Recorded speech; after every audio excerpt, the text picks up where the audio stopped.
You are listening to the Star Coach Podcast with Meg Rentschler, Episode 2. Welcome to Star Coaches, the show for professional coaches that brings you coaching strategies, tools, and resources. Whatever your focus or niche, take a front seat weekly as industry leaders, decision makers, and innovators share their wisdom and expertise on the ins and outs of successful coaching. Now join your host, Meg Rentschler, as she connects you with your star coaching potential. Hello and welcome to the show. This is Meg Rentschler. It is great to have you here. Whether you have been a coach for years or are just new to the field, or perhaps you're somebody considering whether you want to go into coaching as a profession, it is my sincere hope that with the Star Coach Show, each and every week you can glean some new perspective, learn from someone's story, explore a new tool or resource, and walk away with some new value. For me, the field of coaching is so intriguing because it attracts people from so many different backgrounds with different personal and professional experiences. Yet the common thread is that each of us is drawn to the desire to partner with others to make positive changes in their lives. Whether it's life coaching, business coaching, executive coaching, whatever the focus or the niche, that underlying desire to work with others to create changes that help them get where they want to go is the common thread that weaves all together. It's one of the things that I like best about teaching in a coaching program. Each time I meet a new group of students, I know that I'm going to be meeting adult learners, people from around the world who have already done amazing things in their lives. And they are drawn to learning the skills of coaching so that they can partner with others to get to another place. That passion and the combined wisdom in our profession is just awe-inspiring. Each of us takes our talents, our skills, our experiences, and use them to determine how we show up to best meet the needs of our coaching clients, to get clear on who will we coach, what's the best way to offer our services. The paths that we've walked and the experiences that we've had are likely to impact the population that we target to work with and the focus of our coaching. Some of us start knowing exactly who our target market is. I transitioned from psychotherapy into executive coaching because I felt a desire to work with leaders and executives to help create healthier, happier work environments after working with so many people through psychotherapy who were overwhelmed and unhappy in unhealthy work environments. However, there's some of us who know that we want to coach and we might not know exactly who we want to coach at first. So that might be part of our journey in determining how we take our strengths and our experiences and our talents and offer a particular service or target a particular community. Creating that clarity around our niche and our ideal client and whether we specialize in a particular service is one of those tasks that we take on at the very beginning, and it might be adjusted and tweaked as we move through our professional journey as a coach. Our guest on today's show is an excellent example of how you can build on the different skills and talents and experiences you've had throughout your life and use those to fine-tune who you are as a coach. As a 16-year-old, Valerie Sokolosky was reputed to be the youngest DJ in the country. She then went on to open a modeling charm school. That experience led her to write professional development programs for companies. And in 1981, she founded Valerie Company, an international leadership development and consulting firm. The Wall Street Journal calls Valerie a pioneer of coaching and people skills. Valerie has taken the strengths developed through her diverse background to build a business where she is an expert in professional presence and branding. Valerie walks and talks professional presence. She exudes professional presence. And talk about branding. Check out her website at Valerie Company and see how effectively she uses her website to connect with clients and establish her professional brand. Valerie does it all, and she does it all really well. She is the author of 8 books, a speaker, a consultant, and a coach. She embodies grace, warmth, and presence. As you listen to my interview with Valerie, I encourage you to take note of how she built on those experiences to create her unique professional brand and how that brand attracts her clients, even a famous client that she shares a story about. So enjoy our interview with Valerie Sokolosky. So Valerie, I want to thank you so much for joining us. I'm so excited to have you here, and I'm thrilled to hear more about your coaching journey. Thanks, Meg. Listening to that, it's like, who is this person? Well, I can tell you, the woman exudes charm, so it doesn't even surprise me that she actually made a business out of it. And I did not know that you were the youngest disc jockey in the nation until I'd read your bio. Oh, it was great fun. I think sometimes, Meg, when you're young and don't have the inhibitions or inhibitions, maybe, whatever, you just get yourself out there a little bit faster. I don't know, but it was fun. So here you have this varied career, and you end up in owning a business that really focuses on leadership development, really focusing on those people skills. What brought you there? What got you there? I've always just been a very curious person about people. I remember when I was a little girl, I used to just go up to people's doors and knock on them and say, I just want to see who lives here. That's so find cute. out about you. I did. People fascinate me. And I think in broadcasting, Meg, that's where I learned that people have such wonderful, varied talents and abilities and potentials. And I wanted to be in a business that grew that sort of thing for individual people. So it started with the Charm School, which was really just about helping these young girls at the time find their wonderfulness and learn some of the social graces that would serve them well the rest of their life. I'm still doing that program. It's called Professional Presence and Image of Excellence. And I'm still doing a program around all of those things, your social graces and how you show up as a professional, what that means. What is presence, really? That is fabulous. So, yes, people skills, I believe, are where it all starts. If you can't build relationships with people, then what are you going to do? Well, and I will tell you, listeners, that Valerie is a master at developing relationships. When you talk with Valerie, her entire presence is on you, and I can only imagine how blessed her clients feel getting that kind of attention focused on them, because it's always it's really a special experience to spend time with Valerie. Oh, Meg, that's very kind. It really is, and humbling. Thank you. I do care. I really do. Yeah, you can really tell.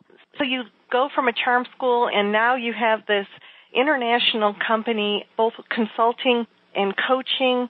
What kinds of clients do you like to work with? Well, clients who really do care about their own professional development. And typically when I got into the corporate world, it started by speaking, being a professional speaker, and then Motorola was my first client. I did a speaking engagement for their organization, and remember now, I was in broadcasting for many years. So in college, I studied broadcasting and journalism and had a career in ad agencies and writing for a Daily Oklahoman and then the Dallas Morning News and some other things, which led then to, certainly when I get back in business after raising my children, what can I do? Well, I can speak, I can talk. I've never been afraid of that. So that professional tour sort of speaking led to Motorola coming to me after the talk and saying, well, do you do what you do in companies? And I've always been one to say yes and then figure it out, Meg. Just jump in the deep end. I'll be able to swim. Absolutely. So we talked, and sure enough, I went into their organization and began doing some training programs. Well, that was where the writing began, right? Mm-hmm. And then one of the executives said, well, do you do what you do one-on-one? It wasn't called coaching. It wasn't called executive coaching. There was no industry. Mm-hmm. And I, again, said, sure. And so then that led to now the 3 buckets, which is still training and development and coaching and speaking. So it's just interesting. I think all of your listeners can probably relate to the fact that we all have these stories, and who would have thunk it, right? Right. if you've lived to the age that I am, which is 39, say how much plus. But, can't you look back, Meg, and say, I never thought I'd be doing this, or I didn't plan on this happening. But it feels so right. Yeah. Yeah. It does. When it is right, it feels right. Exactly. So that's what happened. Wonderful. One of the things that you specialize in, I think even before I got to know you very well, I heard your name at a conference as being touted. Valerie's one of our key branding people in the Dallas-Fort Worth area. Tell me a little bit about branding and coaching. Well, so keep in mind, professional presence, that whole genre, which is really how we look, act, walk, talk, and are. It's our total being. And when I heard the buzzword of personal branding, I was very curious again.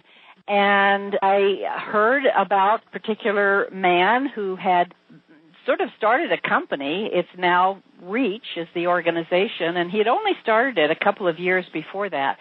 Anyway, I looked into his training and gratefully took that training way back. So I guess I've been doing branding now for the last 9 years. And that was before, again, the buzz had hit a crescendo and there weren't that many people doing it, and I had to explain what it is, and now everyone is into it, which is great. The more people who understand the importance of individuals really understanding your own authentic identity. Who are you really, really, really? And do you show up with all of that? Or are there parts of you that, I don't think I should be this way, or I try to be that way, and wait a minute, be who you are. Because it just takes, frankly, too much energy to try to be someone you're not. And to stay authentic with that, because it's not authentic. That's exactly right. Don't you think it shows? Yeah. I do, too. So anyway, that's the end of that. I got that initial training, and then I began doing a lot of work in the space and continued to refine the skills and take all of the courses I possibly could, and gratefully ended up with that certification. And how does that enhance your coaching? Well, it's all about people skills again. As I'm sitting with an individual and those who are listening today, you never know what issues will come up when you're coaching someone, right? Mm-hmm. They may sit down and you get clear on your agenda. And the longer I found I coached people and I got to know them and the trust was there, the more I was able to talk to them about really their authentic self.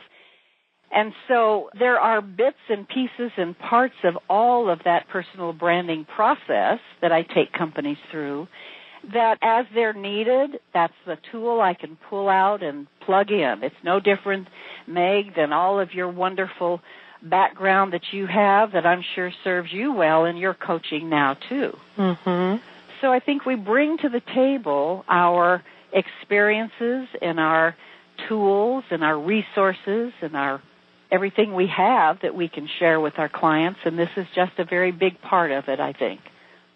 Excellent. Yeah. So, Valerie, you said that when you first started, you kind of put yourself out there as a speaker, and that obviously attracted Motorola, and sure, I can do that too. As a whole, from over the course of time, because you started your business in 1981, how have you gotten out there and marketed yourself? How do you attract the kinds of clients that you like to work with? Well, I think the answer is sort of a multifaceted answer. You mentioned early on in what was written about me that I am persistent. I think that's a big part of it, Meg. When you have a passion for something, when you believe very strongly about something, it's a belief that you have. That doesn't go away, not if you're smart. Mm-hmm.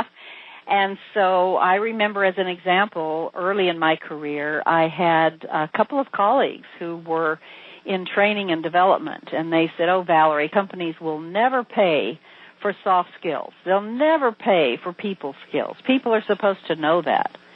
And rather than being discouraged, that just fueled my fire. Let me show you. You bet. It was that, don't tell me I can't, because I'll try to figure out a way that I can if I really believe in it. And so I didn't give up. And I think that's a major, major part. I also tell people honestly, Meg, as they start their coaching careers or any career, it takes time. You don't just step out of, as an example, a career and say, now I'm going to hang up a shingle that calls me a coach. Because I've coached my people, so I know how to do that. Mm-hmm. I've got a great personality. I want to be a speaker. People come to me all the time for advice. This is what I'm meant to do, and that might very well be, but it takes time. It takes time. So I think the second part of that answer is it takes time, but be very intentional. So besides the typical things we all do, which is network and so forth, the one thing I would say is focus, focus, focus. The clearer you are on what you have for the marketplace that's better than or different than or is unique or something you're just passionate about that you offer, the clearer you are about that, the more focus you'll have going toward it rather than, I'm going to join every organization out there. I'm going to network with at least 5 organizations a week. Ha ha. Yeah. So then I'll drag myself home and not have any energy left to coach anybody. Yeah. But the clearer you are about what you intend to have happen, the more likely those things will happen. You'll know the right thing to say. You'll meet the right people. You'll follow up when you should, and all of this. So focus, focus, focus, and being intentional. And I think the other side of that, Valerie, is that people are attracted to like-minded people. So if you're trying to be a jack of all trades and not really have a clear focus or put your unique stamp out there that people are attracted to, there's nothing magnetic. I mean, you might be marvelous at 852 things, but what is there that makes you unique? Because each person wants to feel that you specialize in what they need. That's very, very right on, Meg. And when you first introduced me, I think you said something about leadership development. Well, that's the ocean. Mm-hmm. Isn't everyone doing leadership now? That's exactly why I left my therapy practice, because I felt that all these people were coming to see me in therapy that were either absolutely stressed out trying to be leaders that they weren't trained to be, or being led by people who weren't. So it was like, oh my goodness, this leadership world needs some help. I'm going to shift my focus. Yeah, and me and the other 500 million. But you had that uniqueness, Meg. Mm-hmm. You do, and that's why you're successful. So long story short is, yes, leadership, absolutely. And why? Because I have found through the years that companies who have identified, we'll call them their emerging leaders, right, the talent development, those are the people that haven't made it yet, and they are hungry. They want to. They want to do better. They want that next promotion, and so they listen with 5 ears. Mm-hmm. That's exciting to me. And then wherever else from that point up, everybody, I don't care if it's a CEO, most people realize there are things they can learn.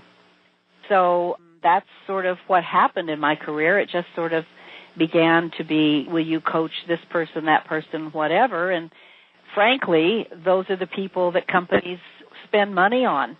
Now, that doesn't mean that people who have not made it to management are not wonderful.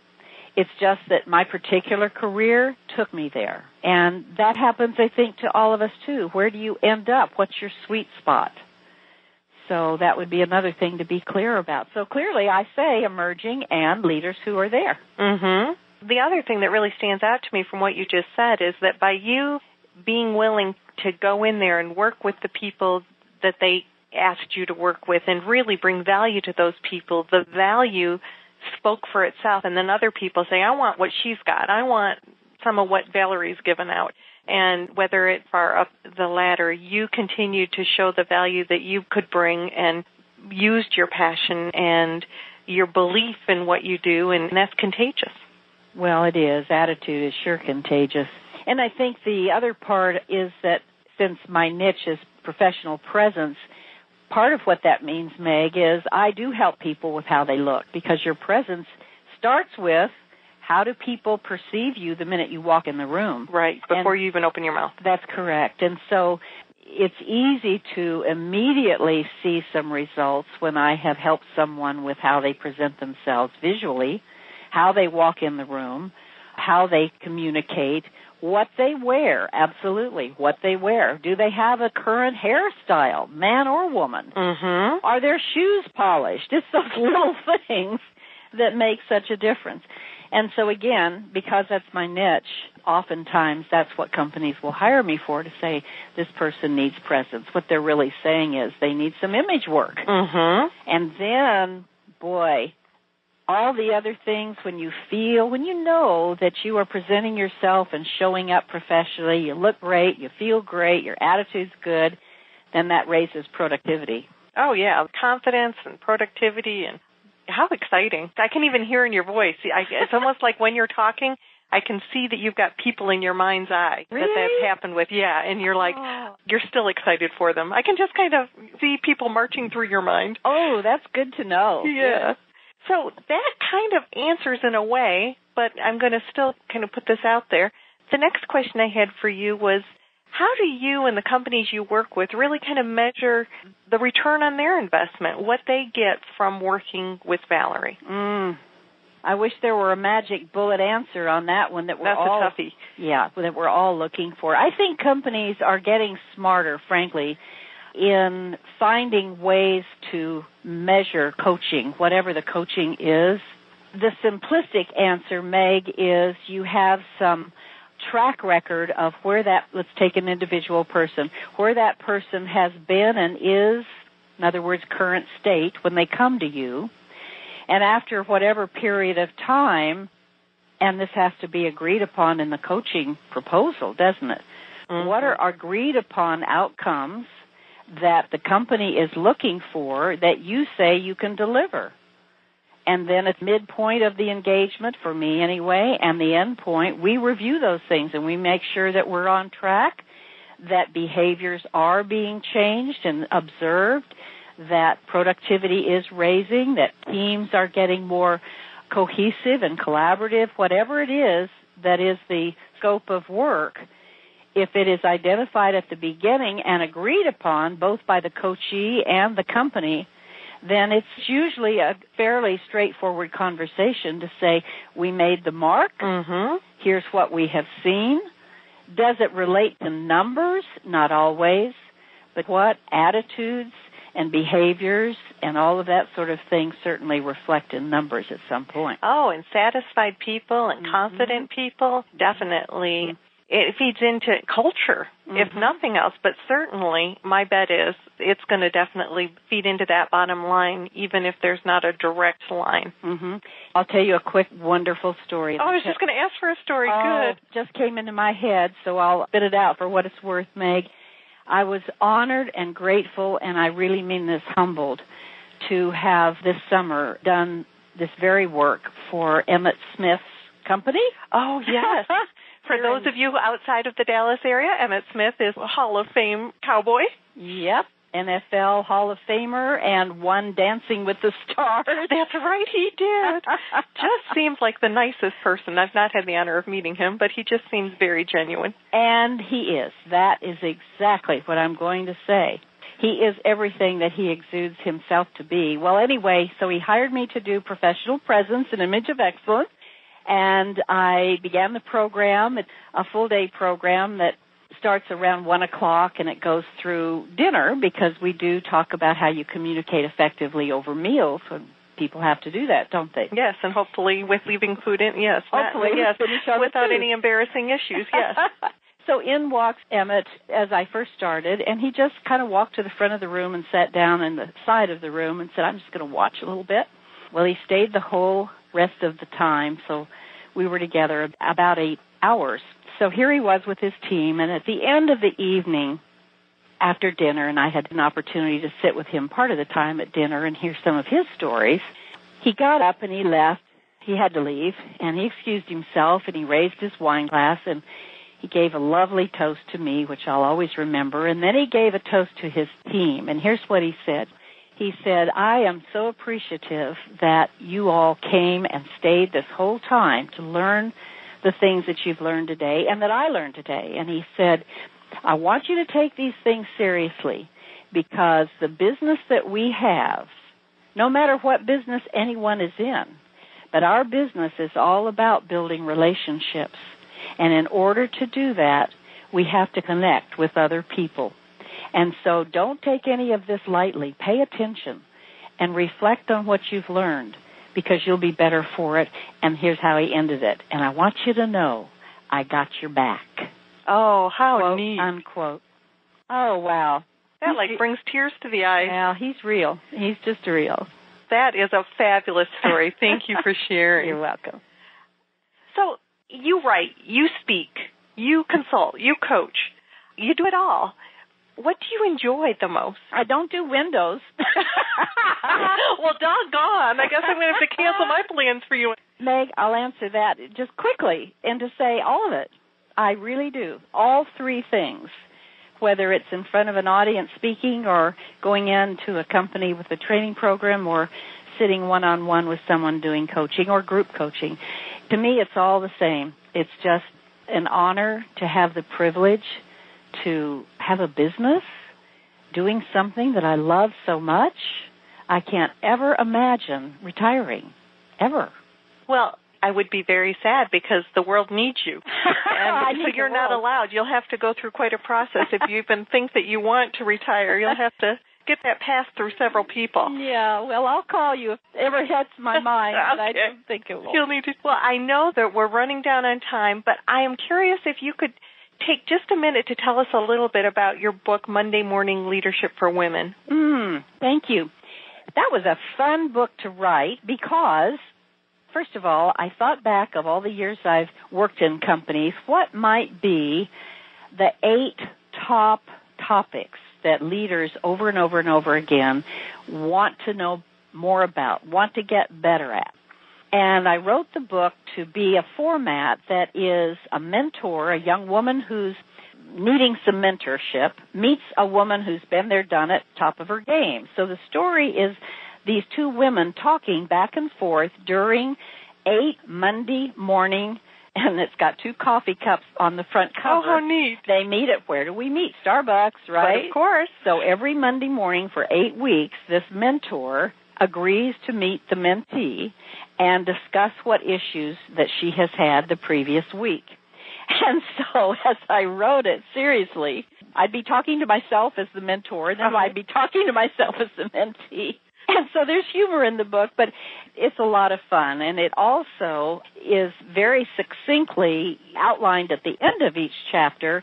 These were the lessons that mentee learned and she had to take action on. So I didn't know this, Meg, at the time that I wrote it that way.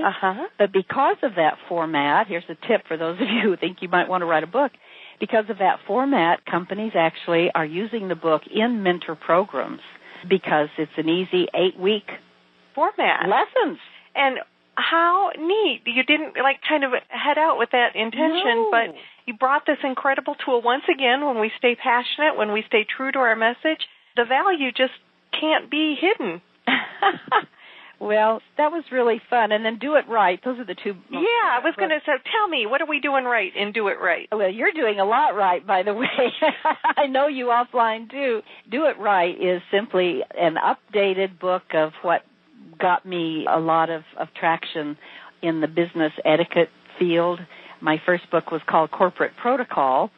And so after many years of it having traction and knowing that the need was still there, I wrote Do It Right. But I did it in a format that is a lot of topics about really business etiquette, business behaviors, what works, what doesn't work, what you should do, what you shouldn't do. But it's just bullet points, bullet points, bullet points. So it's a quick, easy reference book, you might say, also. So that's the 2. Excellent. No, I'm excited. I'm actually going to, as soon as we hang up, order both of them for my library.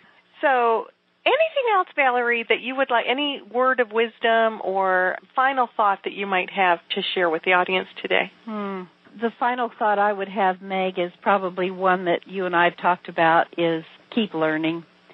Be curious. Don't ever stop and say, well, that program has worked for 10 years. It'll work forever. I'll never have to look at it again. Keep learning. Keep adding expertise. Learn from other leaders. Learn from people who do what you do. Be sharing. That's another one. Be sharing. What have you got to lose? Why wouldn't you? It's not a finite resource. The more we share, the more there is. Mm-hmm. And much like kind of love, the more you give, the more there is, rather than, no, I have a very small amount and I can only share this much. Boy, isn't that the truth? So, yes, keep learning, keep fine-tuning your trade, and be on top of it, know what trends are, and be the first one out there to tell people. Wonderful advice. Thank you. And Valerie, if people want to know more about you, more about the services you offer, what's your website? Oh, it's easy. It's my name, Valerie Company, all spelled out, .com. Excellent. Well, thank you once again. Our honored guest, or the guest that I was honored to have today, is Valerie Sokolosky of Valerie Company in Dallas, Texas. Valerie is such a joy to spend time with. She's one of those people who gives you 110% of her focus when you're with her. I can only imagine what a gift that is to her clients. It was so fascinating for me to hear how she uses her gifts and her life experiences to be able to bring so much to her clients. Be sure to visit starcoachshow.com and go to the resource page to check out Valerie's book and to learn more about the show. While you're there, please let me know, what do you like, what don't you like, and what would you like to see more of in the show. This is Meg Rentschler wishing you the very best today and always. And until the next time, here's to your coaching success.